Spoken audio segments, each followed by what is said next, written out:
പൂനെ T20-യിൽ ഇന്ത്യക്ക് മോശം തുടക്കം. ആദ്യ 3 ഓവറിൽ തന്നെ 3 വിക്കറ്റ് നഷ്ടമായി. തിലക് വർമ്മയും സൂര്യകുമാറും 0-നും സഞ്ജു സാംസൺ 1 റൺസും എടുത്താണ് പുറത്തായിരിക്കുന്നത്. ജോയ്മോൻ ജോസാണ് വിവരങ്ങളുമായി ചേർന്നത്. ജോയ്മോൻ, സ്വാഭാവികമായിട്ടും ഒരു പരമ്പര ലക്ഷ്യമിട്ടാണ് ഇന്ത്യ ഇന്ന് കളത്തിലേക്ക് ഇറങ്ങിയത്. കഴിഞ്ഞ മത്സരം പരാജയപ്പെട്ടിരുന്നു. ഈ മത്സരത്തിലൂടെ ജയിച്ച് പരമ്പര സ്വന്തമാക്കുക എന്നുള്ളതായിരുന്നു പ്രധാനപ്പെട്ട ലക്ഷ്യം. പക്ഷേ പ്രധാന സ്റ്റാറുകളെല്ലാം തന്നെ തിരിച്ച് ഗാലറിയിലേക്ക് പോകുന്ന കാഴ്ചയാണല്ലോ ആദ്യ നിമിഷങ്ങളിൽ തന്നെ കാണുന്നത്. ലാൽ, പരമ്പര ലക്ഷ്യമിട്ടിറങ്ങിയ ഇന്ത്യൻ ടീമിന് ഏറെ മോശമായ തുടക്കമാണ് ഇപ്പോൾ 4ാം T20-യിൽ ലഭിക്കുന്നത്.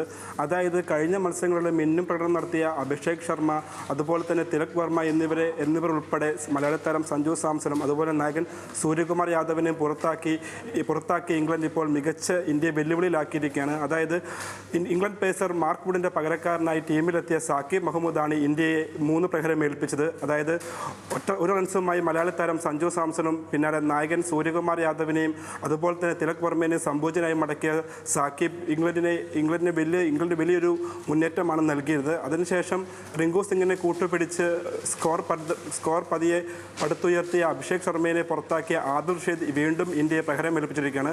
അതായത് നിലവിൽ 2-1 ഇന്ത്യ മുന്നിട്ട് നിൽക്കുന്ന പരമ്പരയിൽ ഈ മത്സരത്തോടുകൂടി പരമ്പര വിജയം ഊട്ടിയുറപ്പിക്കാൻ വേണ്ടിയായിരുന്നു ഇന്ത്യ ലക്ഷ്യമിട്ടിറങ്ങിയത്. അതുപോലെ തന്നെ നായകൻ സൂര്യകുമാർ യാദവ് വീണ്ടും ഇന്നത്തെ മത്സരത്തിൽ നിരാശപ്പെടുത്തുന്ന കാഴ്ചയാണ് കാണുന്നത്. അതായത് അവസാന 11 മത്സരങ്ങളിൽ 1-ൽ മാത്രമാണ് നായകൻ സൂര്യകുമാർ യാദവിന് അർദ്ധ സെഞ്ചുറി തികയ്ക്കാനായത്.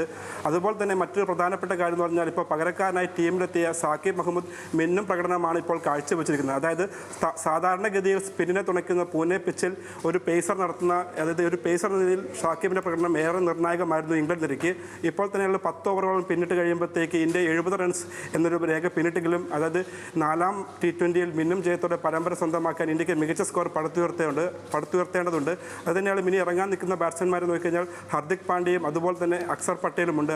ഇവരെല്ലാവരും തന്നെ മികച്ച പഠനം കാഴ്ചവെച്ച് കഴിഞ്ഞാൽ ഇന്ത്യക്ക് പരമ്പര വിജയത്തിലേക്ക് എത്താൻ സാധിക്കും. ലാൽ,